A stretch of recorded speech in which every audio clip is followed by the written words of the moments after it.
3 മാസം കേറ്റൂല.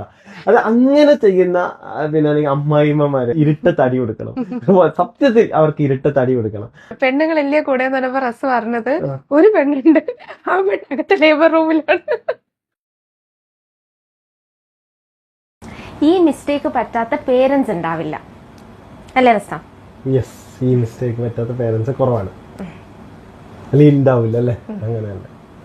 അപ്പം പ്രത്യേകിച്ചും ഒരു കുട്ടിയാകുമ്പോൾ നമ്മുടെ ശ്രദ്ധ കുട്ടിയിലേക്ക് മാറുന്നു. പേരൻസിന്റെ ശ്രദ്ധ, ഫാദറിന്റെയും മദറിന്റെയും ശ്രദ്ധ കുട്ടിയിലേക്ക് മാറുമ്പോൾ ആ റിലേഷൻഷിപ്പിൽ നമ്മൾ ഇൻവെസ്റ്റ് ചെയ്യുന്നതിന് നിർത്തിപ്പോകും. അല്ലെങ്കിൽ we just ignore or we just forget we are in a relationship also. അല്ലെങ്കിൽ അച്ഛനും അമ്മയും റിലേഷൻ എന്നുള്ളത് നമ്മൾ ഫോർഗെറ്റ് ചെയ്ത് നമ്മൾ കംപ്ലീറ്റ്ലി കുട്ടി സെൻട്രിക് ആയി പോകും. അതൊരു ഫ്രം എ ഹസ്ബൻഡ് ആൻഡ് വൈഫിൽ നിന്ന് നമ്മൾ ഡാഡ് ആൻഡ് മമ്മിലേക്ക് പോകും. അതായത് when we move from husband and wife to dad and mum, it's not a move entirely. It's like actually we got an extra role. അപ്പൊ മറ്റേ റോള് പോകുന്നില്ല. പലർക്കും പറ്റുന്ന ഒരു പ്രശ്നം, they just switch to another role. അവർ തന്നെ വിശ്വസിക്കുക ഐ ആം മം അല്ലെങ്കിൽ I am dad. That the role we start investing on.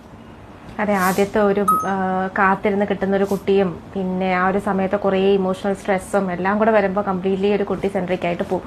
അപ്പൊ അങ്ങനെ പോകുമ്പോൾ ഒരു ലോങ് ടേമിൽ പല പ്രശ്നങ്ങളും ഉണ്ടാവും അല്ലെ? ആ പ്രശ്നങ്ങൾ ആക്ച്വലി അവിടെ സംഭവിക്കുന്നത്